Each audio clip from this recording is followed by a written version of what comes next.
There is a quiet intelligence beneath the surface of all things.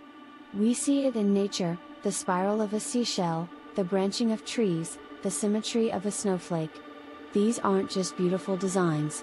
They are expressions of underlying order. Fractal patterns. Sacred ratios.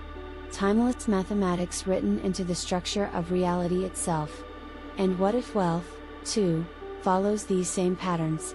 Most people approach money through effort, strategy, discipline. And while those things have their place, they often miss something deeper: the form behind the flow, the structure behind the surface, the geometry of prosperity.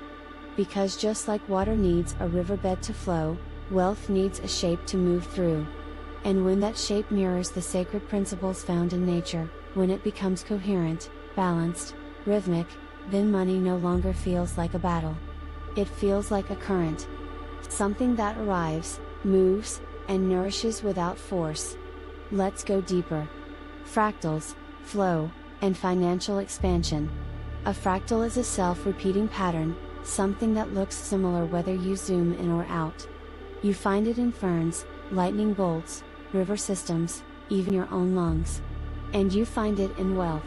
If you look at your relationship to money, the way you spend, the way you earn, the way you hold, it likely reflects a pattern that repeats at every level.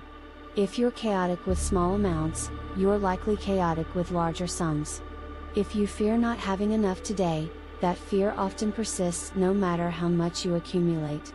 If your giving is unbalanced, either overextended or withheld, your receiving often mirrors that imbalance. These are fractal imprints. The micro is the macro.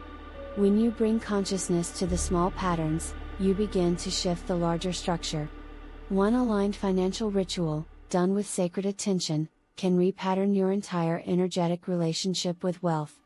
That's why there is no such thing as an insignificant decision.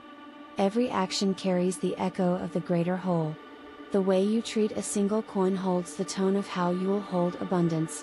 The golden ratio of enoughness. One of the most well-known sacred patterns is the golden ratio, also called the divine proportion. It shows up in sunflowers, hurricanes, galaxies, and even the proportions of the human face. This ratio is known for producing beauty, harmony, and balance. But beyond aesthetics, it offers a spiritual lesson. There is a proportion at which things grow most gracefully. In financial terms, this translates into a principle we rarely talk about: enoughness. The pursuit of more without proportion often leads to distortion. Overaccumulation can become a form of stagnation, just as overextension leads to depletion. But when your income, expenses, savings, and giving exist in a rhythm of harmony, when they flow together rather than fight each other, your wealth becomes sustainable. Self-sustaining. Your life, like a golden spiral, expands outward naturally. Effortlessly. Gracefully. Not in straight lines, but in gentle arcs that continue to grow, without ever losing their center. This is the geometry of peace. Of grounded expansion. Symmetry and the wealth ecosystem. Symmetry is the balance of halves, a reflection of equilibrium. You find it in butterflies, leaves, starfish. In your body. And in healthy wealth. A symmetrical wealth ecosystem doesn't mean everything is perfectly even, but it means there is integrity between the parts. Ask yourself, is the energy I give equal to what I receive? Do I balance doing with resting, earning with enjoying, ambition with reflection? Do I listen to both logic and intuition when making financial decisions? When one side dominates, when output far exceeds nourishment, when hustle eclipses rest, when intellect ignores intuition, imbalance emerges. The ecosystem strains, but when you bring symmetry into your system, wealth becomes more than just a result. It becomes a reflection. A mirror of your internal harmony. The circle of circulation. The circle is the most sacred of all shapes. No beginning. No end. Complete. It represents wholeness, unity, and the cyclical nature of life. In sacred economies, many of which predate capitalism, wealth was never hoarded. It was circulated. Shared? Reinvested into the community, the earth, the future. This is what we must return to. Modern finance often teaches us to extract value and store it indefinitely. But sacred wealth is not about accumulation. It's about stewardship. Receiving, holding, and then releasing, just like the breath. Just like the seasons. When money is held in open hands rather than clenched fists, it remains alive. It flows. It grows, not just for the self, but for the system. To build sacred wealth, think in circles. Not ladders. Not pyramids. Circles. What am I circulating today? Where is energy flowing through me, rather than getting stuck inside me? How does my wealth nourish beyond my own household? The circle invites you into rhythm, reciprocity, and reverence. The spiral of evolutionary wealth. Unlike a circle that returns to the same point, the spiral evolves. It revisits familiar territory, but from a new height. A new depth. Financial awakening often feels like this. You revisit old money patterns, but from a more conscious place.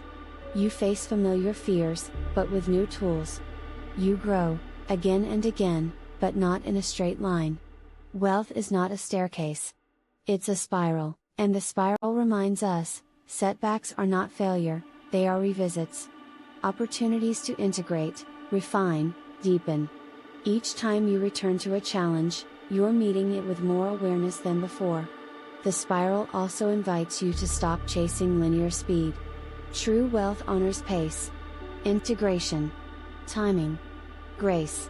Designing your own sacred structure. So what does all this mean in practical terms? It means you can begin to design your financial life as a sacred structure. Not a spreadsheet. Not a to-do list. A living pattern.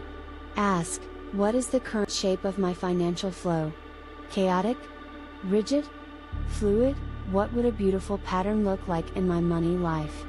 What's the aesthetic of my prosperity? Where can I invite balance, rhythm, and intentional repetition? Maybe it's designing your week with clear rhythms of work and rest.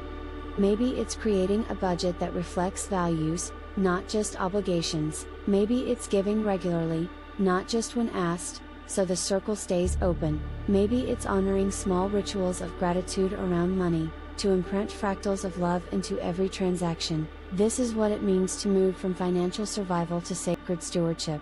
Final thoughts. Beauty as a wealth signal. One of the most profound truths is this: beauty is not frivolous, it's intelligent. What is beautiful in nature is often what is most efficient, resilient, and sustainable. So when your financial life begins to feel more beautiful, more harmonious, rhythmic, coherent, that's not just aesthetics. That's a signal of truth, of alignment, of resonance with universal geometry. Wealth doesn't need to be messy.